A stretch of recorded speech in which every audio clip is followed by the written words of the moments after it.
বাম হাতে সিগারেট, ডান হাতে বন্দুক, কপালে রুমাল বাঁধা, চোখে মোটা ফ্রেমে রঙিন চশমা, হাতে ব্যাস, বাম হাতে গড়ি, ডান হাতে ব্যাস, পায়ে ক্যাটস, পরনে চাক চেক স্টাইলিশ জ্যাকেট পরা। নিকোটিনের ধোঁয়াগুলো টেনে উড়িয়ে দিচ্ছে এই ভীষণ মায় বাতাসের সাথে। মাঝে মধ্যে মুচকি হেসে নিজেকে সান্ত্বনা দিচ্ছে কোনো এক অজানা আগন্তুক। পায়ে পা রেখে বসে আছে চেয়ারের ওপর সেই অজানা আগন্তুকটি মাঝে মধ্যে নিকোটিনের ধোঁয়া টেনে উপরে উড়িয়ে দিচ্ছে চেয়ারের সাথে সামনে বেঁধে রাখা ছেলেটার দিকে। ছেলেটা জ্ঞানহারা অবস্থায় চেয়ারে বাঁধা আছে। এমন সময় আগন্তুকটা মুচকি একটা হাসি দেয়, তারপর তার হাতে থাকা সিগারেটের অংশটা দিয়ে তার গালের মধ্যে লাগায়। সাথে সাথে চেয়ারে বাঁধা থাকা অবস্থায় ছেলেটা গগন কাঁপন এক চিৎকার দিয়ে লাফালাফি শুরু করে, কেননা যেখানে সিগারেটের আগুন আঁচ দিয়েছে সেই জায়গাটা মুহূর্তে পুড়ে গিয়ে ঝলসে গিয়েছে। মুহূর্তের মধ্যে এসে জায়গাটায় ফোসকা দিয়েছে। এটা দেখে আগন্তুকটা হাসতে থাকে, মনে সুখে সিগারেট টানতে থাকে, চোখ থেকে চশমাটা খুলে টেবিলের ওপর রাখে, হাতে থাকা বন্দুকটা টেবিলের ওপর রেখে দেয়। এরপর মুচকি এসে বলে ওঠে, কী রে, এতদিন আমার ছেলেপেলেগুলো তোকে অত্যাচার করেছে, কোনো কিছুই বলিসনি। আজ আমি জিজ্ঞাসা করছি, সত্যি বলবি? ছেলেটা কোনো কথা বলে না, চুপচাপ চেয়ারে বাঁধা অবস্থায় বসে আছে। আগন্তুকটা আবারও প্রশ্ন করে, সত্যি করে বলবি মাহি কোথায়? ছেলেটা কোনো কথা বলে না, চুপচাপ বসে আছে। এটা দেখে আগন্তুকটা আরেকটা সিগারেট জ্বালিয়ে মনের সুখে টানতে থাকে। আগন্তুক এবার বেশ বিরক্ত হচ্ছে, কেননা ছেলেটা এখনো চুপচাপ সেইভাবেই বসে আছে, কোনো প্রশ্নের উত্তর দিচ্ছে না। এটা দেখে আগন্তুকটা বেশ রেগে যায়, হাতে থাকা সিগারেটের অংশটা চেপে ধরে তার চোখের ওপর। ছেলেটা মুহূর্তের মধ্যেই চিৎকার দেয়, লাফালাফি করতে শুরু করেছে, পাগলের মতো ছটফট শুরু করেছে। যেভাবে একটা মুরগি জবাই করে পরে ছেড়ে দিলে যেটা যেমন ছটফট করে, ঠিক তেমনই ছটফট করতে থাকে চেয়ারে বাঁধা অবস্থায় থাকা ছেলেটি। এটা দেখে অজানা অপরিচিত সেই ভয়ঙ্কর আগন্তুক বলে ওঠে, তোকে আমি শেষবারের মতো জিজ্ঞাসা করছি, সত্যি সত্যি প্রশ্নের উত্তর দিবি নাকি মৃত্যুর দুয়ারে ঢলে পড়বি? আগন্তুকটা আবারও প্রশ্ন করে তাকে। ছেলেটা কোনো কথা বলে না, সেইভাবে চুপচাপ আছে। ছেলেটার চোখটা ঝলসে গিয়ে পড়ে গিয়েছে, নষ্ট হয়ে গেছে চোখের দৃষ্টিশক্তি। ছেলেটা সেই চোখ দিয়ে আর দেখতে পায় না। সিগারেটের অংশটা চোখে চেপে ধরার কারণে চোখটা জ্বলে এগিয়ে পুড়ে ফসকা পড়ে গেছে। ছেলেটা কাঁদতে থাকে আর বলে ওঠে, হ্যাঁ বল, তুই কি জানতে চাস? তুই যা জানতে চাস আমি তা সব সত্যি বলবো। আমি আর এই অত্যাচার সহ্য করতে পারছি না। সেই ছেলেটার কথা শুনে অজানা আগন্তুকটি হাসতে থাকে, যেন রাফি নামে ছেলেটার কথা শুনে বেশ খুশি হয়েছে, আনন্দ পেয়েছে, এই জন্য সে হাসতে থাকে। হাসতে হাসতে বলে ওঠে, মাহি কোথায়? আর দলের সবাই কোথায় আছে? মাফির কথা শুনে কলিজার পানি শুকিয়ে যায় ছেলেটার। তারপর দলের সবার কথা শুনে যেন তার ভেতরে থাকা আত্মাটা উড়ে যায়, কেননা এটা যে ভয়ঙ্কর, খুব ভয়ঙ্কর একটা ঘটনা। সেই দিনে সেই ভয়ঙ্কর ঘটনা বলতে বা দেখতে গেলে জীবনের আত্মাটা যেন বেরিয়ে যায়। খুব ভয়ঙ্কর ছিল সেই দিনের কথাগুলো, যেদিন সবাই মিলে বিশ্বাসঘাতকতা করেছিল ফারুকের সাথে, যেখান থেকে ফারুকের মৃত্যু দুয়ার থেকে ফিরে এসেছে নিজের প্রতিশোধ নেওয়ার জন্য, আবার সেই রহস্যময় মাফিয়া সিটি শহরে। রাফি হালকা মৃদু কণ্ঠে বলে ওঠে, কাঁদো কাঁদো গলায়, দেখ ভাই, আমাকে ছেড়ে দে। আমি কারো বিষয়ে কোনো কিছু জানি না। তবে এতটুকু বলতে পারি, মাহি বিশ্বাসঘাতকতা করার পর লন্ডনে চলে গেছে। সেখানে সে বেশ সুখে আছে। রাফির মুখে এই কথা শুনে আগন্তুকটা মুচকি একটা হাসি দেয়, কেননা বেইমানটা বেইমানি করার পর লন্ডনে বেশ সুখেই আছে। এই কথাটা শুনে আগন্তুক ফারুক আবার বলে ওঠে, দলের বাকি সবাই কোথায় আছে?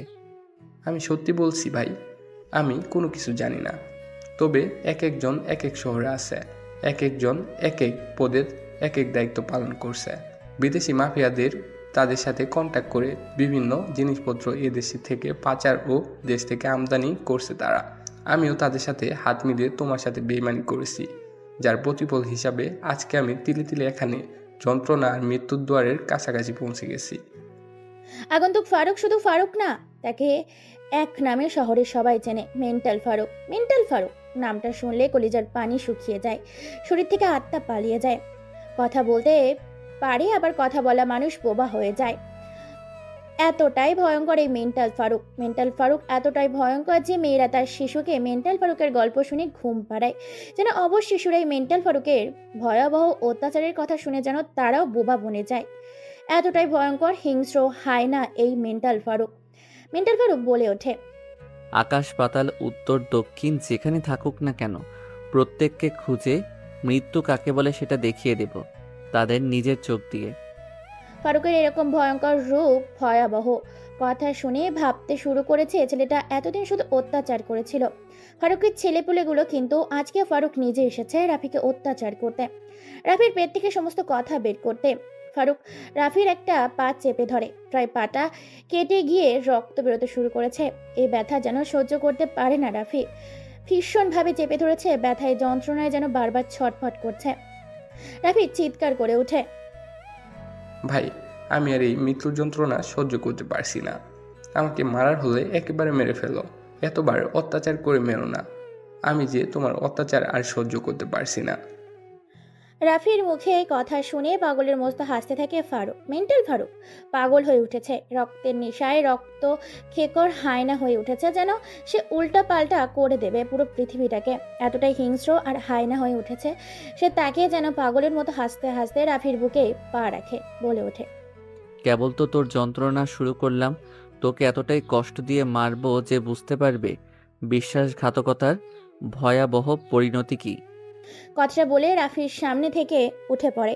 তারপর জিসানের উদ্দেশ্যে বলে ওঠে, ওর উপরে অত্যাচার করতে থাক, দেখবি মরতে বসেছে, চিকিৎসা নিবি, আবার অত্যাচার শুরু করবি, ওকে তিলে তিলে আমি মারবো।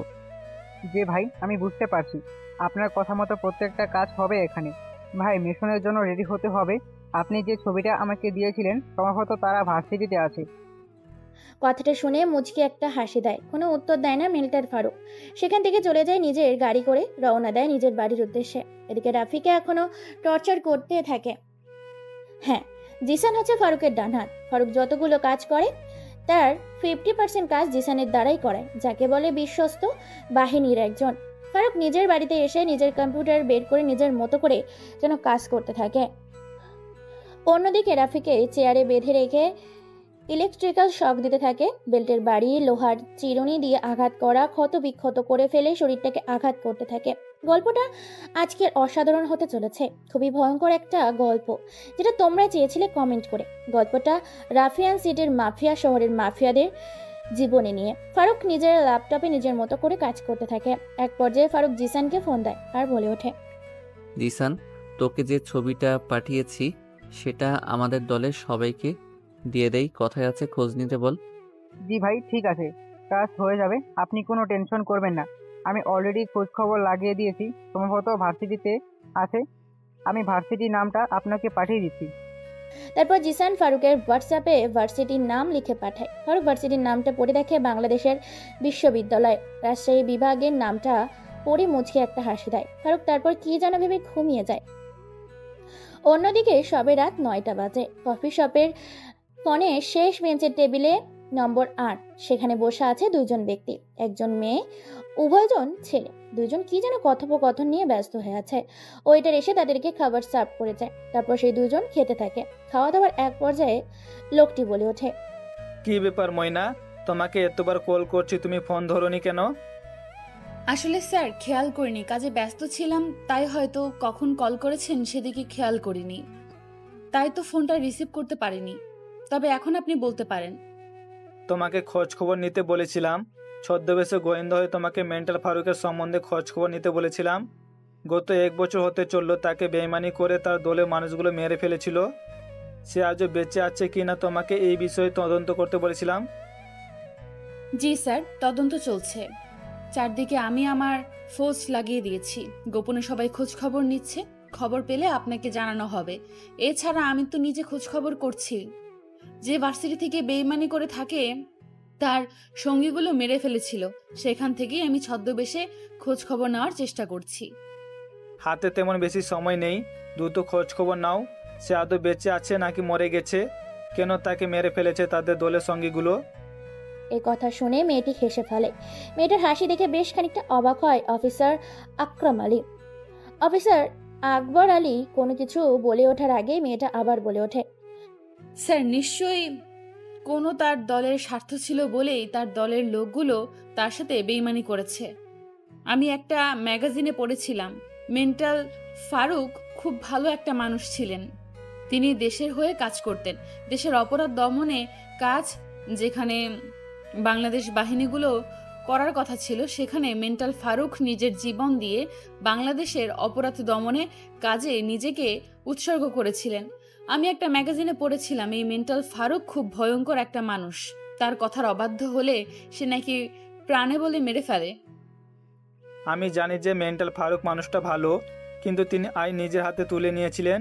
আমি খোঁজখবর নিতে বলেছি তাকে কেন হত্যা করা হয়েছিল, এর পেছনে আসল রহস্যটা কী? অফিসার আকবরের কথা শুনে মুচকি এসে ফেলে গোয়েন্দা বিভাগের সিনিয়র অফিসার নুসরাত জাহান ময়না। ময়না বলে ওঠে, স্যার, ছদ্মবেশে ভার্সিটিতে আমরা খোঁজ খবর করছি, পেলেই আপনাকে সবকিছু জানানো হবে। তবে আমার মনে হয় না যে বেঁচে আছে এখনো মেন্টাল ফারুক। কেননা সে যদি বেঁচে থাকতো, অবশ্যই সে তার খুনের, তার প্রতি অন্যায় হওয়ার প্রতিশোধ সে নিত। কিন্তু আজকে 1 বছর হতে চলেছে, প্রায় এখনো মেন্টাল ফারুকের কোনো ছিটে ফোঁটাও এই শহরে পাওয়া যায়নি। তুমি ভুলে যাচ্ছ কেন? ওরা ছিল রাফিয়ান সিটির মাফিয়ার জগতের শীর্ষ মস্তান। খুব ঠান্ডা মাইন্ডের গেম খেলার মানুষ তারা। তুমি যদি চলো ডালে ডালে, ওরা চলে পাতায় পাতায়। ডোন্ট ওয়ারি স্যার, সময় এলে সবটা সামনে চলে আসবে। হয়তো এখনো সত্যিটা আসার সময় হয়নি। তোমার উপরে পুরো দায়িত্ব থাকলো। আমি তাহলে আজ চলি। কোনো চিন্তা করবেন না স্যার, সময় হলে সবটা প্রকাশ হয়ে যাবে। অফিসার আকবর আলী এবং গোয়েন্দা বিভাগের সিনিয়র অফিসার নুসরাত জাহান ময়না হাসি করে দুজন দুই রাস্তা ধরে বেরিয়ে পড়ে, দুইটা দামি সরকারি কালো রঙের গাড়ি নিয়ে। আপনাদের নিশ্চয়ই কৌতূহল হচ্ছে কেমন ঘটেছিল মেন্টাল ফারুকের সাথে, যার জন্য সে আজকে হায়না হয়ে ফিরে এসেছে এই রাফিয়ান জগতে। সবটা জানতে পারবেন এই গল্পের মাধ্যমে। যদি শুরু থেকে শেষ পর্যন্ত গল্পটা শোনেন তবেই। দুজন মানুষ দুই দিকে চলে যায়। দেখতে দেখতে রাত কেটে সকাল হয়। চারিদিকে পাখির কিচির মিচির, সকালে সুন্দর মৃদু বাতাস, মানুষের কোলাহল, যানবাহনের চলাচল। ঘুম ভেঙে যায় ফারুকের। মিটমিট করে চোখ খুলে ফারুক। হঠাৎ করে ফারুকের চোখ যায় ঘড়ির দিকে। সকাল 8টা বাজে। বিছানা থেকে তাড়াহুড়ো করে ফ্রেশ হয়ে হালকা কিছু খেয়ে রেডি হয়ে রওনা দেয় ভার্সিটির উদ্দেশ্যে। পরনে ঢিলাঢালা পোশাক, 6 প্যাক বডি, সাদা রঙের টি শার্ট পরা। প্রচন্ড রোদে শরীরটা ঘেমে একাকার। শরীরের সাথে টি শার্টটা লেপটে আছে। ঘেমে একাকার, মুখ দিয়ে ঘাম চুইয়ে চুইয়ে পড়ছে।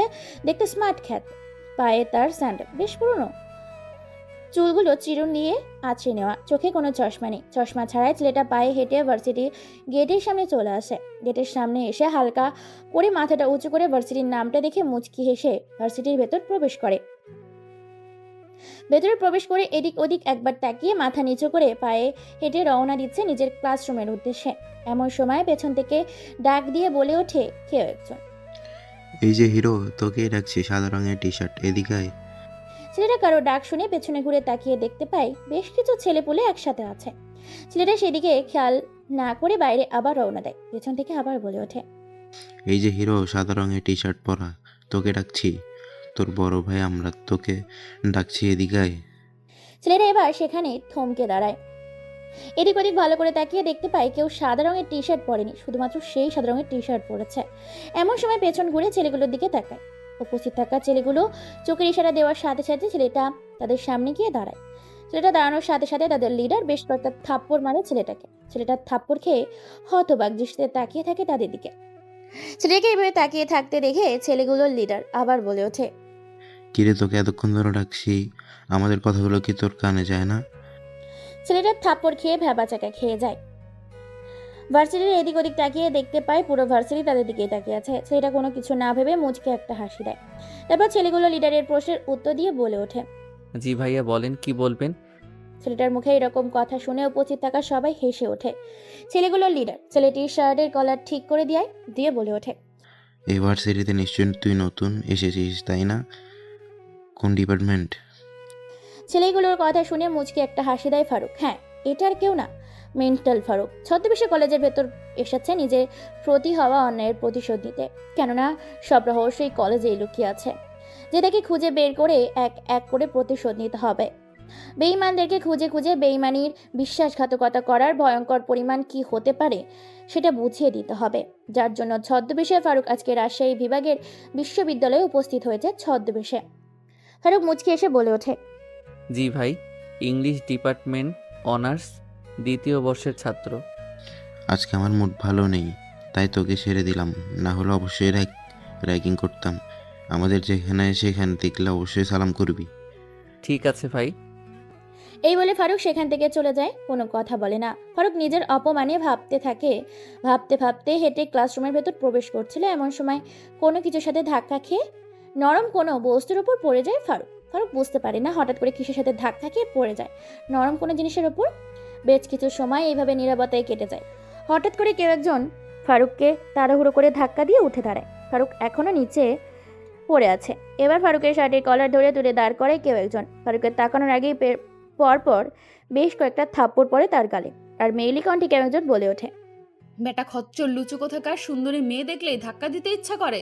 তোর আজকে ধাক্কা দেওয়া বের করছি। এই বলে ফারুককে মেয়েটা ধাক্কা দিতে থাকে। ফারুক ধাক্কা খেয়ে বারবার পড়ে যাচ্ছে। ফারুক কোনো কিছু বলতে পারে না, কেননা ফারুকের কোনো কিছু বলার সুযোগটাই দিচ্ছে না। মেয়েটা বারবার ফারুককে ধাক্কা দিচ্ছে। এইভাবে ধাক্কা দিতে দিতে ফারুককে ক্লাসের ভেতর নিয়ে যায়, যেখানে শুধু মেয়েগুলো ফারুকের চারিদিকে তাকিয়ে দেখতে পায় পুরো ক্লাসরুম মেয়ে দিয়ে পরিপূর্ণ। ফারুক খানিকটা ভয় পেয়ে যায়। মেয়েটা এবার বলে ওঠে, বেটা গাইয়া খ্যাত কোথাকার, তুই কি চোখে দেখতে পারিস না জলজান্ত একটা মানুষকে ধাক্কা দিয়ে ফেলে দিলি? তোর জন্য কতটা ব্যথা পাইলাম বলতো। হঠাৎ করে মেয়ে কণ্ঠ এতগুলো গালি শুনে ছেলেটা হতবাক দৃষ্টিতে সামনে তাকিয়ে আছে। যেন চোখের পলক ফেলে না, এক দৃষ্টিতে ছেলেটা তাকিয়ে আছে মেয়েটার দিকে। মেয়েটা আবার ঝাড়ি দিয়ে বলে ওঠে, বেটা খ্যাত ধাক্কা দিয়ে আবার ড্যাব ড্যাব চোখে তাকিয়ে আছিস? সরি না বলে খ্যাতের মতো দাঁড়িয়ে আছিস কেন? সরি বল। ছেলেটা হারিয়ে গেছে কোনো এক সব কথার জগতে। তাকে যে কেউ গালি দিচ্ছে এদিকে তার কোনো খেয়াল নেই। নিজের মতো করে কি যেন ভেবে চলেছে। সুন্দর দৃষ্টিতে তাকিয়ে আছে মেয়েটির দিকে। আনমনে নিজের মতো করে সেই স্বর্গের সাগরে হারিয়ে গেছে মেয়েটির দিকে তাকিয়ে আছে অপলক চোখ নিয়ে। মেয়েটি এবার ছেলেটার সামনে তুড়ি বাজাতেই সাথে সাথে ছেলেটার ঘড়ির জগৎ থেকে ফিরে আসে। আমতা আমতা করে ছেলেটা বলে ওঠে, sorry, I am very sorry. আসলে আপু আমি বুঝতে পারিনি। চুপ বেটা, ধাক্কা দিয়ে ফেলে দিয়ে শুধু সরি বললেই হবে? তোকে এখানে কান ধরে উদ্বাস করতে হবে। ছেলেটার এমন কথা শুনে তার ভয়ে গলা শুকিয়ে গেছে।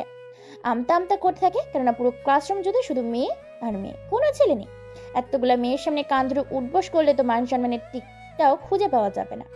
তাই ছেলেটা লজ্জায় পড়ে যায়, কি করবে বুঝতে পারে না। ছেলেটা আমতা আমতা করে বলে ওঠে, আচ্ছা আপু, আমাকে কি অন্য শাস্তি দেওয়া যায় না?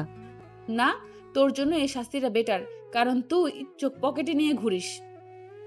চোখের জায়গায় রাখলে তো তোকে আজকে বিপদে পড়তে হতো না। তাছাড়া তোকে দেখে মনে হচ্ছে তোর ভার্সিটির আজকে প্রথম দিন। ছেলেটা মেয়েটার মুখে এই কথা শুনে খানিকটা আশ্বাস পায়। তারপর মুচকি হেঁটে ছেলেটা মিষ্টিময় কণ্ঠে বলে ওঠে, হ্যাঁ আপু, এই ভার্সিটিতে আজকে আমার প্রথম দিন। আমি অনার্স দ্বিতীয় বর্ষের ছাত্র। আমার ডিপার্টমেন্ট ইংলিশ। মেয়েটা তো ছেলেটার কথা শুনে অবাক, কেননা দেখতে খ্যাত হলেও ছেলেটা বেশ স্মার্ট আছে, তাও আবার ইংলিশ ডিপার্টমেন্ট নিয়ে পড়াশোনা করছে। এটা শুনে তো প্রত্যেকটা মেয়ে টাসকে খেয়ে গেছে।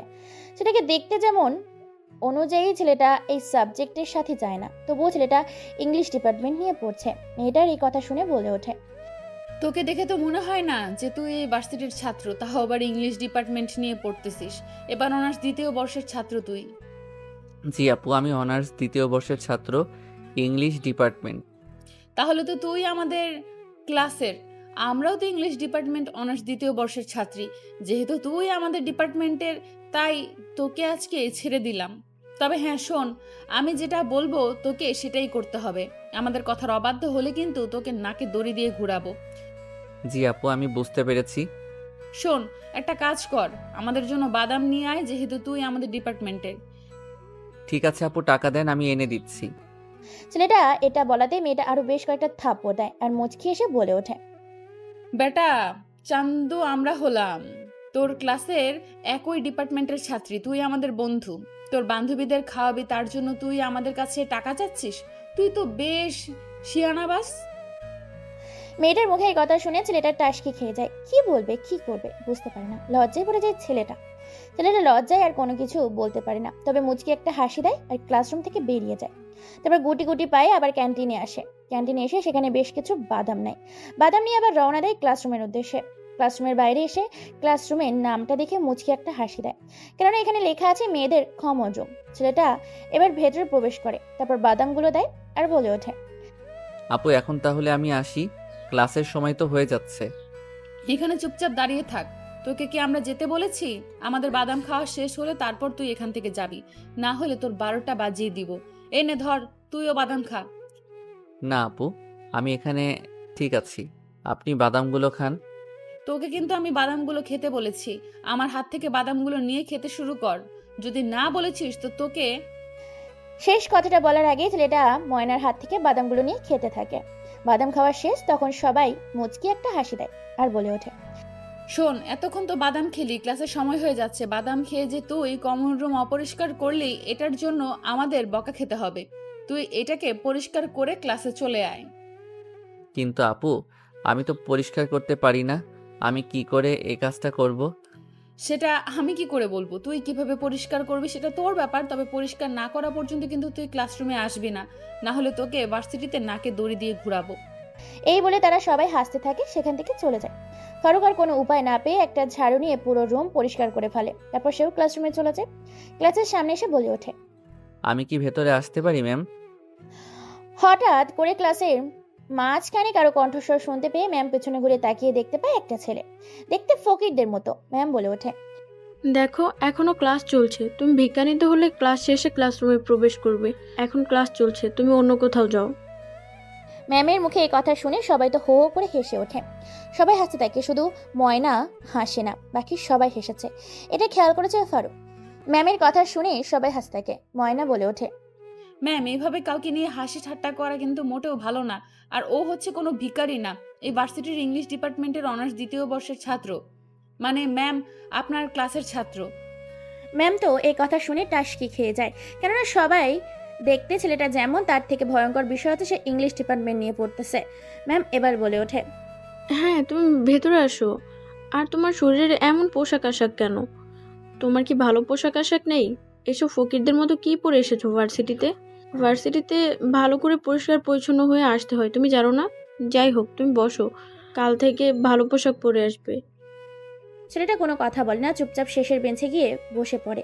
তারপরে পাশে একটা ছেলে বসে আছে, কিন্তু কেউ কোনো কথা বলে না। এইভাবে দেখতে দেখতে পুরো ক্লাসরুম শেষ হয়ে যায়। সবাই এক এক করে ক্যান্টিনে চলে যায়। ক্যান্টিনে গিয়ে যে যার মতো আড্ডা দিতে থাকে। এরপর আবার ক্লাস করে। ক্লাসে এবারও নতুন ম্যাম এটা এসেছে। নিজের মতো করে সমস্ত কাজ শেষ করে কলেজ ছুটির সময় যে যার মতো বেরিয়ে যায়। রাস্তা দিয়ে হেঁটে চলেছে এক ফারুক। ফারুক নিজের মতো করে একা একা পায়ে হেঁটে চলে যায় নিজের গন্তব্যের উদ্দেশ্যে। প্রবেশ করে একটা বস্তিতে। বস্তিটা ভীষণ নোংরা। বস্তির আনাচে কানাচে অলিতে গলিতে প্রবেশ করে। তারপর চোখের পলকে চলে আসে তার বিশাল বহুল রাজপ্রাসাদ বাড়িতে। হ্যাঁ, এটা রাজপ্রাসাদের থেকে কম কিছু নয়, রাজপ্রাসাদের থেকেও অনেক বড়, যেখানে অসংখ্য সিকিউরিটি। বাড়িটা সেফটির জন্য রাখা হয়েছে। বাড়িটা যেন সোনা দিয়ে তৈরি করা, শুধু চকচক করছে। একদম এলাকার ভেতরে। কেউ জানে না যে এলাকার ভেতরে এত সুন্দর একটা বাড়ি আছে। সবাই জানে এই নোংরা বস্তিটা নোংরা জায়গায়, এখানে কোনো বাড়ি নেই, কিন্তু বস্তির ভেতরে মাঝখানে বিশাল রকমের একটা বাড়ি আছে, এটা কেউ জানে না। সেই বাড়িতে প্রবেশ করে ফারুককে দেখে সবাই চমকে যায়। কেউ কোনো কথা বলতে পারে না। ফারুক নিজের রুমে প্রবেশ করে, হালকা ফ্রেশ হয়ে নাস্তা করে নেয়। এরপর আবার নিজের কম্পিউটার নিয়ে বসে পড়ে। কম্পিউটারে কি যেন কাজ করতে থাকে নিজের মতো করে, কোনো দিকে তার খেয়াল নেই। কাজ করতে থাকে নিজের মতো করে, বেশ কয়েকটা পিক আর কিছু সিসিটিভি ফুটেজ একত্রিত করে কি যেন তৈরি করে। এমন সময় হঠাৎ করে পকেটে থাকা ফোনটা বেজে ওঠে। পকেট থেকে ফোনটা বের করে দেখতে পায় ফোন করেছে জিসান। তাই আর দেরি না করে ফোনটা রিসিভ করে। ফোন রিসিভ করার সাথে সাথে জিসান বলে ওঠে, ভাই, আপনার কথা মতো রাফিকে অনেক অত্যাচার করেছি, কিন্তু এখনো কোনো সত্য কথা বলেনি। এই কথা শুনে ফারুক একটা মুচকি হাসি দেয়, যে হাসিতে লেগে আছে ভয়ঙ্কর কিছু অজানা কথা, যে কথাগুলো কেউ জানে না, সবার অজানা। ফারুক বলে ওঠে, সব কিছু রেডি করতে বলো, আমি আজকে যাচ্ছি চিরদিনের জন্য ওকে বিদায় দিতে। ওকে ভাই, ঠিক আছে, কাজ হয়ে যাবে, কোনো সমস্যা নেই। এই বলে কলটা কেটে দেয় ফারুক। এরপর ফারুক নিজে কি যেন ল্যাপটপে কাজ করতে থাকে। এদিকে জিসান রাফিকে এলো পাথরি মারতে থাকে, কিন্তু রাফি মুখ খুলছে না। অন্যদিকে আবার ছদ্মবেশে বেরিয়েছে খোঁজ খবর নিতে। 1 বছর আগে বা 1 বছরের কাছাকাছি কি এমন ঘটেছিল রাফিয়ান সিটি রাজ্যের মাফিয়া জগতের ক্যাপ্টেন ফারুকের সাথে, যার কারণে তাকে নিজের দলের মানুষের পরিকল্পনা করে মেরে ফেলেছে। সেটা খোঁজখবর নিতে বেরিয়েছে ছদ্মবেশে, বিভিন্ন জন বিভিন্ন রূপে। ময়না বেরিয়েছে ছদ্মবেশে, এই ক্লাব থেকে ও ক্লাব ঘুরে বেড়াচ্ছে, কিন্তু কোনো সূত্রই খুঁজে পায় না সে। এদিকে ফারুক রেডি হয়ে বেরিয়ে পড়ে। বড় বড় 3-3টে গাড়ি ফারুকের সাথে বেরিয়ে যায়। ফারুক গাড়ির ভেতরে কাজ করতে থাকে, যেন তার 1 মিনিট 1000 টাকার সমান। ফারুক তার তলের ছেলেগুলোকে নিয়ে আসে গোডাউনে। তারপর ফারুকের গাড়ি জানালা খুলে দেয়। ফারুক গাড়ি থেকে বের হয়। গাড়ি থেকে বের হওয়ার সাথে সাথে একটা ছেলে ফারুকের সিগারেট জ্বালিয়ে দেয়। ব্ল্যাক কালারের সিগারেটটা ফারুক মনের সুখে টানতে থাকে। ভেতরে প্রবেশ করে ফারুককে দেখে জিসান সরে যায়। তারপর ফারুকের পেছনে একটা চেয়ার এনে দেয়। ফারুক পায়ের উপর পা রেখে চেয়ারে বসে পড়ে। তারপর ফারুক মুচকি এসে বলে ওঠে, দেখ, তোকে শেষ সুযোগ দিচ্ছি। মৃত্যুর আগে সব সত্যি কথা বলে যা। তুই একা কেন মরবি? তুই তো একা আমার সাথে বেইমানি করিসনি, ওরা সবাই মিলে করছে। শুধু তুই একা কেন মরবি? মরতে হলে তাদেরকেও তোর সাথে মরতে হবে। তাই তোর উচিত আমাকে শেষবারের মতো সত্যি কথাগুলো বলে দেওয়া। এ কথা শুনে ভাবতে থাকে রাফি মনে মনে ভাবতে থাকে, সত্যি তো, আমি তো একা বেইমানি করিনি, ওরাও বেইমানি করেছে। আমি তো এতদিন ধরে এখানে এত অত্যাচার, এত যন্ত্রণা সহ্য করছি শুধুমাত্র তাদের জন্য। তাহলে তারা কেন শাস্তি পাবে না? ফারুক ভাই তো ঠিকই বলেছে, আমি মরলে তাদেরকেও মরতে হবে। আমি সব সত্যি বলে দেব। ভাবতে থাকে রাফি নিজের মতো করে। ফারুক মুচকি হেসে দেয়, কারণ রাফি টোপ গিরে নিয়েছে। রাফি বলে ওঠে, ভাই, আসলে রাফসান ভার্সিটিতে যাতায়াত করে, কেননা সে ভার্সিটির ডন ভিপি আর রুদ্র ভার্সিটির সভাপতি। তাদের দুজনকে তুমি সেখানে পাবে। সুমনকে পাবে হীরের ব্যবসায়ী, কারণ সে হীরের ব্যবসা করে। তোমার সাথে বেইমানি করার পর চৌধুরী সাহেব তাকে হীরের ব্যবসার দায়িত্ব দিয়েছে। মাহি বিদেশে গিয়ে সেটেল হয়ে গেছে, লন্ডনের মাটিতে তার রাজত্ব চলে। আর রাকিব শহরে যতগুলো অপরাধ করে সবগুলোর অপরাধীর লিড রাকিব দেয়। এর থেকে বেশি কিছু আমি জানতাম না। কথাটা শুনে হাসতে থাকে ফারুক, যেন সে কথাগুলো শুনে পাগল হয়ে উঠেছে। ফারুকের সামনে একটা ব্যাগ নিয়ে আসা হয়। ব্যাগের চেন খুলতেই যেন রাফির শরীর থেকে আত্মাটা ভয়ে পালিয়ে যায়, কেননা সব ভয়ঙ্কর আগ্নেয় অস্ত্র রাখা আছে সেখানে, যেটা একটা সুস্থ মানুষ দেখলেই ভয়ে অসুস্থ হয়ে যাবে। ব্যাগের ভেতর থেকে একটা ব্লেড, একটা প্লাস বের করে। তারপর 5টা হাতের আঙুল চেপে ধরে। ক্যাচ করে হাতের 5টা করে 10টা আঙুল কেটে ফেলে। তাজা রক্তগুলো গড় করে বের হতে থাকে। ব্যথায় ছটপট করতে থাকে রাফি একটা গগন ফাটানো চিৎকার দেয়। তার এই চিৎকার যেন সবার আত্মা কেঁপে যায়। জিসান সহ বাকি সবাই কয়েক হাত দূরে পিছিয়ে যায় ভয়ে, কেননা তারা জানে ফারুকের সাথে বেঈমানি এবং বিশ্বাসঘাতকতা করলে তাদের মৃত্যুটা কতটা ভয়ঙ্কর হতে পারে, যেটা নিজের চোখে দেখেছে বহুবার জিসান এবং তার দলবল। রাফু চিৎকার করে যাচ্ছে। ফারুকের ভালো লাগেনি, তাই ফারুক মুখের ভেতর একটা লোহার চিরুনি ঢুকিয়ে দেয়। তারপর জিহ্বাটাকে অনেকটা বার করে এনে কেটে ফেলে। জিহ্বা ছাড়া মুখ থেকে তাজা গাঢ় রোয়াল রক্ত গড় করে বেঁধে থাকে। এইটাই যেন পাগলের মতো হাসতে থাকে ফারুক। একটা সিগারেট জ্বালিয়ে কয়েকটা টান দেয়। চোখের ওপর সিগারেটে চেপে ধরে মুহূর্তের মধ্যেই চোখটা নষ্ট হয়ে যায়। ছটপট করতে থাকে। ব্যথায় রাফি চিৎকার করছে, কিন্তু তার চিৎকার বের হয় না, কেননা তার মুখের ভেতরে থাকা জিহ্বাটা কেটে ফেলেছে ফারুক মুচকি এসে বলে ওঠে, আমার সাথে বেইমানির ভয়াবহ পরিণতি কি হতে পারে দেখেছিস তো? রাফি নামের ছেলেটা চোখ থেকে নোনা পানি গড়িয়ে পড়ে রক্তের সাথে। এরপর ফারুক কয়টা গরম লোহার শিক এনে তার কানের ভেতর ঢুকিয়ে দেয়। এরপর ওপর করে দেয়। তারপর পুরো মাথাটাকে থামিয়ে দেয়। এরপর আরও কয়েকটা লোহার শিক মাথার মধ্যে হাতুড়ি দিয়ে ঢুকিয়ে দেয়। গরম লোহার শিকগুলো মাথার ঢোকার সাথে সাথে মাথার ব্রেন মগজগুলো বের হয়ে যায়। মৃত্যুর দুয়ারে ঢলে পড়ে রাফি, যেন মৃত্যু তার নিশ্চিত। এরপর ফারুক একটা হাতুড়ি নিয়ে এলো পাথারি পেটাতে থাকে তার মাথার ওপর। মাথাটা ফেটে চার চির হয়ে যায়। পুরো মাথাটা থেতলে দেয় ফারুক। এবার ফারুক একটা ড্রিল মেশিন নিয়ে রাশিয়ান সিটির রাজা ক্যাপ্টেন মেন্টাল ফারুক নামে একটা শিনমোহর এঁকে দেয় তার শরীরের বিভিন্ন জায়গায়, আর বলে ওঠে, লাশটাকে ফেলে দিয়ে আসবে ভার্সিটির মাঠে। কালকে যেন এই লাশের অবস্থা দেখে সকলের আত্মা কেঁপে ওঠে। জি ভাই, কাজ হয়ে যাবে। নেক্সট টার্গেট কাকে বানাবেন? রাফসান আর রুদ্রকে তুলে আনার ব্যবস্থা কর। ওকে ভাই, ঠিক আছে, কাজ হয়ে যাবে। তারপর ফারুক বেরিয়ে পড়ে নিজের বাড়ির উদ্দেশ্যে। এদিকে রাতের আধারে গোয়েন্দা হয়ে পাগলের মতো ছদ্মবেশে এদিক ওদিক ঘুরে বেড়াচ্ছে ময়না, সাথে তার পুরো টিম। ময়না পাগলের বেশে একটা নাইট ক্লাবের সামনে বসে আছে ছেলেদের ছদ্মবেশে। এমন সময় পকেটে থাকা ফোনটা বেজে ওঠে। এদিক ওদিক তাকিয়ে ময়না পকেট থেকে ফোনটা বের করে স্ক্রিনে তাকিয়ে দেখতে পায় কল করেছে তার জুনিয়র অফিসার রিমি। ফোনটা রিসিভ করে রিমি ফোনের ওপাশ থেকে বলে ওঠে, হ্যালো ম্যাম, আপনি কোথায় আছেন? আমি পুরো খোঁজ খবর নিয়েছি, বিভিন্ন সিসিটিভি চেক করেছি, কোথাও কোনো খোঁজ পাইনি। তবে আমার মনে হয় এখনো বেঁচে আছে মেন্টাল ফারুক। তোর এটা মনে হচ্ছে কেন যে মেন্টাল ফারুক এখনো বেঁচে আছে? বেঁচে থাকার রহস্যটা কি তুমি আমাকে খুলে বলো। কেননা ওদের দলে ছিল বেশ কয়েকজন, তার মধ্যে মাহি নামের একটা মেয়ে ছিল, সাথে রাফসান, রাফি, রৌদ্র, রাকিব, সুজন এ কয়েকজন ছিল তাদের দলে, এবং ডানহাত ছিল এরা সবাই মেন্টাল ফারুকের। যা বলবে দ্রুত ক্লিয়ার করে বলো। আমি এদের সবাইকে চিনি এবং সবার পিক আমার কাছে আছে। আমি সবার নাম জানি। এরা সবাই ছিল ওর ডান হাত। যত মিশনে গিয়েছে মেন্টাল ফারুক ততবার এই কয়জনকে নিয়ে গেছে। তার সাথে প্রত্যেকটা মিশনে কিন্তু হঠাৎ কি এমন হলো যে কারণে তার এই দলের লোকজনগুলো তার সাথে বেইমানি করলো। আমি এটা খুঁজে বের করার চেষ্টা করছি। তুমি যদি কোনো কিছু জেনে থাকো দ্রুত বলো। ম্যাম, এদের মধ্যে থেকে রাফিকে খুঁজে পাওয়া যাচ্ছে না গত 1 মাস ধরে। মাহি লন্ডনের মাটিতে আছে, বাকিগুলোর খবর জানি না, তবে রাফসান, রুদ্র ভার্সিটিতে যাতায়াত আছে। তার মানে তুমি বলতে চাইছো যে মেন্টাল ফারুক এখনো বেঁচে আছে, আর সে গোপনে নিজের আত্মপ্রকাশ না করে গোপনে সবার চোখের আড়ালে থেকে নিজের প্রতি হওয়া বেইমানি এবং অন্যায়ের প্রতিশোধ নিচ্ছে।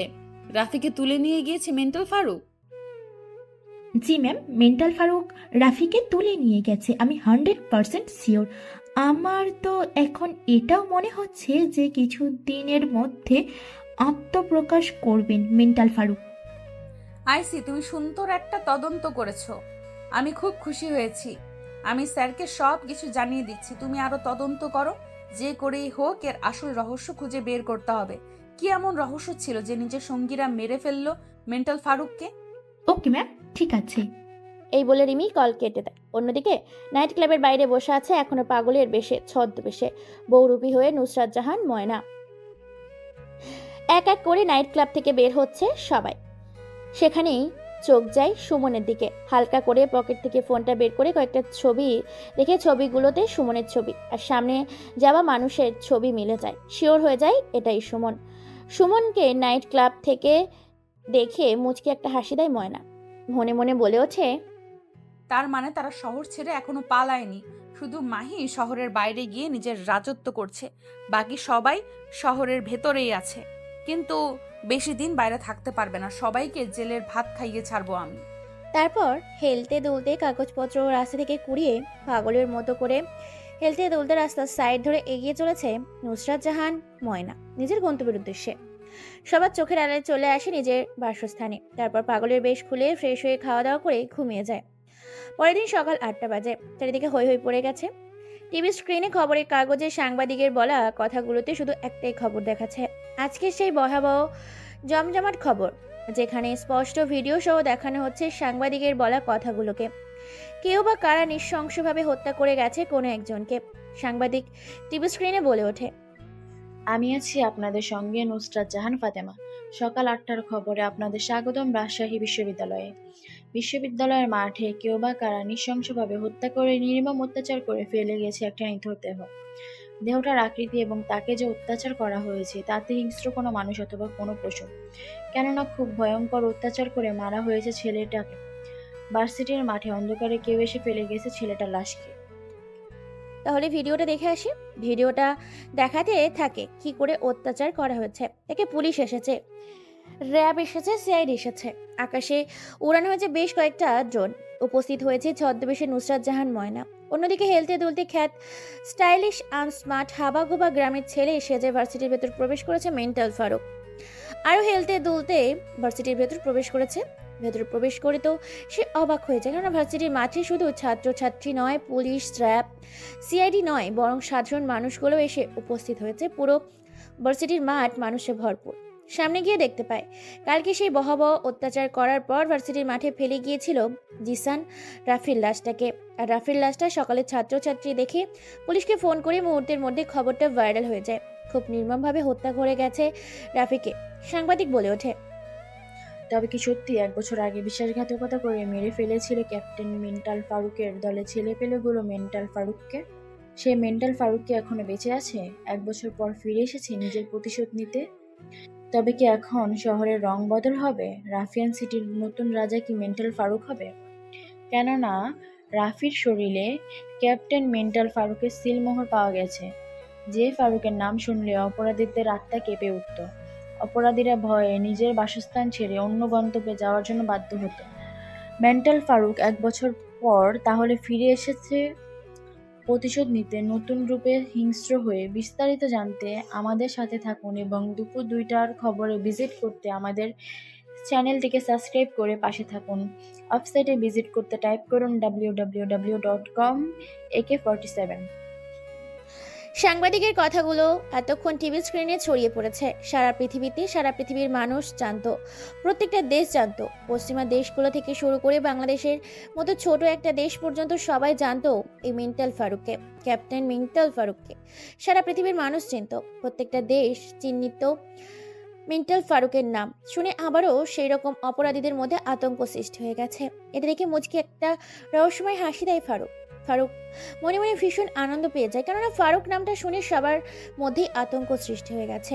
রুদ্র, রাফসান, সুমন, রাকিব, মাহি এই খবরটা দেখে আতঙ্কে পড়ে যায়। একে অপরকে কল করতে থাকে। ভয়ে তাদের কলিজার পানি শুকিয়ে গেছে।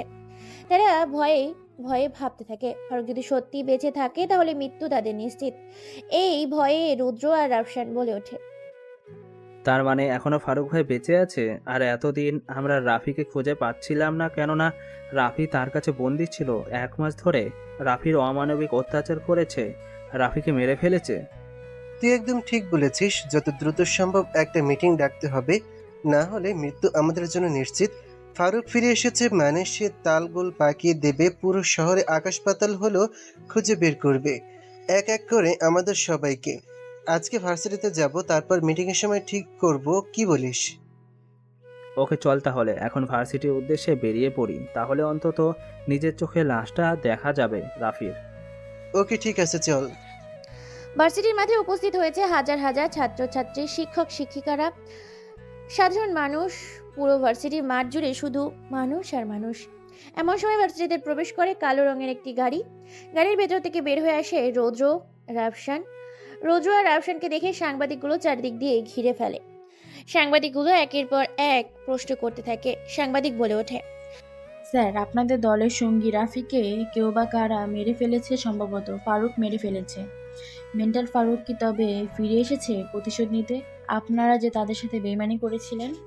সাংবাদিক বলা কথাগুলো বেশ রেগে যায় রাফসান। আর রুদ্র, রাফসান বলে ওঠে, দেখুন, আমরা কারোর সাথে কোনো রকম বেইমানি করিনি। ক্যাপ্টেন মেন্টাল ফারুক সে আমাদের বড় ছিল, আমাদের লিডার ছিল। আমরা স্যারের সাথে কোনো বেইমানি করিনি। বেইমানি করেছিল বাইরের কোনো দেশ।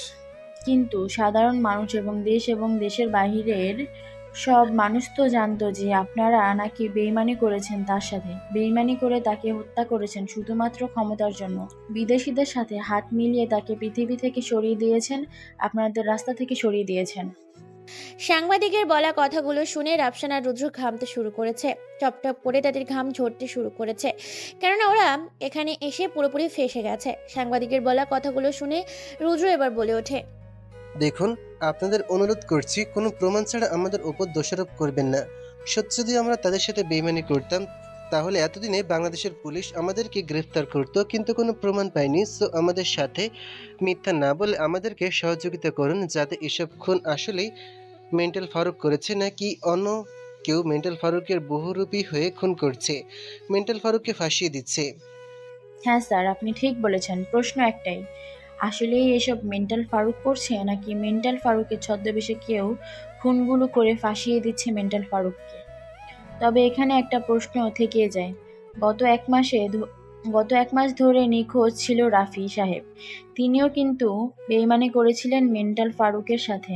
সেই ক্ষেত্রে মেন্টাল ফারুক নিজের প্রতি অন্যায়ের প্রতিশোধ নিতে আবার ফিরে এসেছে বলে সম্ভাবনা বেশি করা যাচ্ছে। বাংলাদেশ আইন শৃঙ্খলা বাহিনীর এরকম জমজমাট খবর পেতে আমাদের চ্যানেলটিকে সাবস্ক্রাইব করে পাশে থাকুন। ওয়েবসাইটে ভিজিট করতে টাইপ করুন www.com/AK47। ভিড় ঠেলে ভেতর প্রবেশ করে রাফসান আর রুদ্র। রাফসান আর রুদ্রর সামনে এগিয়ে গিয়ে রাফির ক্ষত বিক্ষত দেহটা দেখে ভয়ে তাদের কলিজার পানি শুকিয়ে যায়, গলা শুকিয়ে গেছে, শরীর থেকে যেন আত্মাটা পালিয়ে গেছে। শরীরটা কাঁপতে শুরু করেছে, কেননা এতটাই নির্মমভাবে হত্যা করেছে রাফিকে। শরীরের বিভিন্ন জায়গায় শিলমোহর লাগিয়ে দিয়েছে ক্যাপ্টেন মেন্টাল ফারুকের নামে। রুদ্র আর রাফসান আরও ভয় পেয়ে যায়, কেননা এই শিলমোহরগুলো সত্যিই ক্যাপ্টেন মেন্টাল ফারুকের। অন্যদিকে রাফসান আর রুদ্রকে দেখে রহস্যময় মুচকি হাসি দেয় দুজন অজানা বহুরূপী ব্যক্তি। হ্যাঁ, আপনারা ঠিকই ধরেছেন, ছদ্মবেশে ভার্সিটিতে প্রবেশ করেছে ক্যাপ্টেন মেন্টাল ফারুক, গোয়েন্দা বিভাগের সিনিয়র অফিসার নুসরাত জাহান ময়না। দুজনই আগন্তুক রাফসান আর রুদ্রকে দেখে বেশ রহস্যময় মুচকি হাসি দেয়, যে হাসির মানে ভয়ঙ্কর কিছু হতে চলেছে বা হয়েছে। রাফসান আর রুদ্র ভার্সিটিতে এক মুহূর্ত দেরি না করে বেরিয়ে পড়ে গাড়ি নিয়ে ভার্সিটি থেকে রাফসান আর রুদ্রকে দেখে ফারুক মুচকি একটা হাসি দেয়। তারপর সবার চোখের অগোচরে পকেট থেকে ফোনটা বের করে গাড়ির নাম্বার ও গুলো পাঠিয়ে দেয় জিসানের ফোন নাম্বারে। এই দৃশ্যটা সবার চোখ এড়িয়ে গেলেও চোখ এড়ায়নি নুসরাত জাহান ময়না এটা দেখে মুচকি একটা হাসি দেয়। জিসান ফারুকের মেসেজ পেয়ে মেসেজটা অন করে দেখে রাফসান আর রুদ্রর ছবি এবং গাড়ির নাম্বার পাঠিয়েছে। ধীরে ধীরে ভার্সিটির ভিড় কমতে থাকে। ফারুক একটা আম গাছের নিচে বসে পড়ে, পেছন সেখানে গিয়ে বসে পড়ে ময়না গিয়ে ফারুককে বলে ওঠে। ময়নার কথা শুনে ফারুক একটা মুচকি হাসি দেয়। ফারুক বুঝে গেছে ময়না তাকে সন্দেহ করছে, তাই তার নাম জিজ্ঞেস করছে। কিন্তু ফারুকও পাকা খেলোয়াড়, ময়না যদি চলে ডালে ফারুক চলে পাতায়। ফারুক মুচকি এসে বলে ওঠে, আসলে আপু, আমার নাম হচ্ছে বিশ্বাস আমার নাম রেখেছে যাতে আমি সবার বিশ্বস্ত হই, এই জন্যই। Nice name. শুধু কি বিশ্বাস নাকি আগে পিছে আরো টাইটেল আছে? আর একটা কথা, তুমি আমার নাম জিজ্ঞাসা করবে না? জিজ্ঞেস করো আমার নাম। না মানে আসলে আপু, নাম জেনে কি করব? তুমি আগে আমার নামটা জিজ্ঞেস করো, তারপরে বলছি যে তুমি নামটা জেনে কি করবে।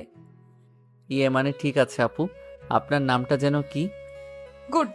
আমার নাম হচ্ছে নুসরাত জাহান ময়না। সবাই আমাকে ময়না বলেই চেনে। বাবা ব্যবসায়ী, মা গৃহিণী। আমি ভার্সিটিতে লেখাপড়া করছি। আর তোমার পরিচয় দাও। আসলে আপু, আমার তেমন পরিচয় নেই। আমরা মধ্যবিত্ত ফ্যামিলি থেকে উঠে আসা কিছু পরিবারের ছেলে। আমাদের তেমন পরিচয় থাকে, কৃষিকাজ করে মা গৃহিণী, আমরা কৃষকের সন্তান, দিন কেটে দিনে খাই, তাই আমাদের পরিচয় থাকে না। এই কথা শুনে ময়না বেশ মুচকি একটা হাসি দেয়। সে হাসিতে লেগে আছে রহস্যময় কিছু কথা। ময়না মুচকি এসে বলে ওঠে, এইটুকুই শুধু তোমার পরিচয়? আমার তো মনে হয় এর বাইরেও তোমার একটা পরিচয় আছে। কেন জানি না আমার মনে হচ্ছে তোমাকে দেখতে যেমন লাগে তুমি আসলে ঠিক তেমন না। এই কথা শুনে কাছে থেকে ফারুকের হেঁচকি উঠে যায়। ফারুক কাঁচতে হঠাৎ করে ফারুকের এমন কাশি দেখে ময়না মুচকি এসে বলে ওঠে, কি হলো মিস্টার বিশ্বাস? আমার কথা শুনে আপনার হেঁচকি উঠে গেল কেন? তাহলে কি আমি যেটা সন্দেহ করছি সেটা? ফারুক এবার মুচকি হেসে ময়নার কথা উড়িয়ে দেয়। কথা ঘোরানোর চেষ্টা করে ফারুক মুচকি এসে বলে ওঠে, এখন আপনি আমাকে কি সন্দেহ করছেন সেটা একান্ত আপনার ব্যক্তিগত ব্যাপার। আমার নাম বিশ্বাস, আমি যেমন বিশ্বস্ত তেমনি আমার নামটা হচ্ছে বিশ্বাস। সব ঠিক আছে, একটা কথা জিজ্ঞাসা করব। হ্যাঁ করেন। ক্যাপ্টেন মেন্টাল ফারুককে তুমি কি চেনো বা তার দলের সদস্যদেরকে চেনো? কোনোদিন নাম শুনেছো কি মেন্টাল ফারুকের? এই কথা শুনে ঘামতে থাকে মেন্টাল ফারুক মুচকি এসে ময়নার প্রশ্নের উত্তর দিয়ে বলে ওঠে, হ্যাঁ শুনবো না কেন, অবশ্যই চিনি। এমনকি এই মেন্টাল ফারুকের সম্বন্ধে আমি ম্যাগাজিনও লিখেছি অনেকগুলো। আপু, আপনি চাইলে আমি আপনাকে একটা ম্যাগাজিন দিতে পারি। ম্যাগাজিন? তুমি আমাকে কোন ম্যাগাজিন দিতে চাও আগে তো শুনি, তারপরে নিব কিনা সেটা বলছি। মেন্টাল ফারুকের উপর আমি একটা ম্যাগাজিন লিখেছি। তাহলে তো অবশ্যই নিতে হবে, কেননা মেন্টাল ফারুককে যে আমার খুবই দরকার। নিশ্চয়ই তুমি এমন কোনো কিছু মেন্টাল ফারুকের দেখেছো তার জন্য তার উপর একটা ম্যাগাজিন লিখেছো। এই নিন ম্যাগাজিনটা, আজকে রাতে পড়বেন, সবটা ভিন্ন। যেহেতু তুমি আমাকে দিলে তাহলে আজকে রাতে আমি এটা পড়ে দেখব। তবে সত্যি কথা বলতে মেন্টাল ফারুককে কিন্তু আমার খুবই দরকার। আমি যতদূর জানি 1 বছর আগে মেন্টাল ফারুককে মেরে ফেলেছিল তার সঙ্গীরা বিশ্বাসঘাতকতা করে। এই কথাটা সবাই জানে, কিন্তু তার দলের সঙ্গীরা না স্বীকার যাচ্ছে। কোনো প্রমাণ নেই যে তাদেরকে পুলিশ গ্রেফতার করবে। আর তুমি কি আমাকে চেনো? আসলে আমি কে তুমি কি জানো আমার সম্বন্ধে? ময়নার মুখে এই কথাটা শুনে খানিকটা ঘাবড়ে যায় ফারুক বুঝতে পারে না আসলে ময়নাকে। ফারুক এবার বলে ওঠে, হ্যাঁ আসলে আমি বুঝতে পারলাম না যে আসলে আপনি কে। কাউকে বলো না, আমি এখানে ছদ্মবেশে এসেছি মেন্টাল ফারুকের সম্বন্ধে জানতে। কেন তাকে তার জীবনসঙ্গীগুলো মেরে ফেলেছিল এই সম্বন্ধে আমি এখানে জানতে এসেছি। আমি সিনিয়র গোয়েন্দা বিভাগের সিনিয়র অফিসার নুসরাত জাহান ময়না। কথাটা শুনে বেশ খানিকটা অবাক হয়ে যায় ফারুক। ফারুক অবাকের চরম পর্যায়ে পৌঁছে যায়। সে বুঝতে পারেনি যে এটা আসলে ছদ্মবেশে ময়না এখানে এসেছে। ফারুক জানতো শুধুমাত্র সেই এখানে ছদ্মবেশে এসেছে। চোখের উপরে যে বাটপাড়ি করেছে ময়না সেটা বুঝতে পারেনি ফারুক। ফারুক খানিকটা ঘাবড়ে যায়। ফারুক বলে ওঠে, আপনি এখানে ছদ্মবেশে তাহলে এজন্য এসেছেন ফারুকের সম্বন্ধে জানতে, নাকি ফারুককে তারা মেরে ফেলেছিল এই সম্বন্ধে জানতে? আসলে আমি এখানে মেন্টাল ফারুকের সম্বন্ধে জানতে এসেছি। তাকে কেন মেরে ফেলা হয়েছিল, আদৌ কি মেন্টাল ফারুক বেঁচে আছে নাকি মরে গেছে। ফারুক এই কথা শুনে ঘামতে থাকে। ফারুক কি বলবে বুঝতে পারে না। ফারুককে এভাবে ঘামতে দেখে ময়না বলে ওঠে, দেখো, তোমাকে ভয় আমাকে পেতে হবে না। আমি তোমার মতো সাধারণ একজন মানুষ। তুমি খুব সরল সাদা এবং ইনোসেন্ট একটা ছেলে, তাই তোমার সাথে এত কথা বলি। তাই তোমাকে আমি আমার সত্য কথাগুলো বললাম। তবে হ্যাঁ, আমি যেখানে ছদ্মবেশে এসেছি এই কথাটা তুমি কাউকে বলবে না, না হলে কিন্তু তোমাকে জেলে ঢুকিয়ে দেব। ঠিক আছে ম্যাম, কাউকে বলবো না, কাউকে কোনো কিছু জানাবো না। তারপর ময়না সেখানে মুচকি এসে চলে যায়। ফারুক ভাবতে পারেনি ময়না আসলে একজন গোয়েন্দা অফিসার। ফারুক এখন থেকে ঠিক করেছে ময়না থেকে দূরে থাকবে, খুব সতর্ক হয়ে কাজ করবে। অন্যদিকে দেশের বাইরে থেকে এক একজন আসতে শুরু করেছে।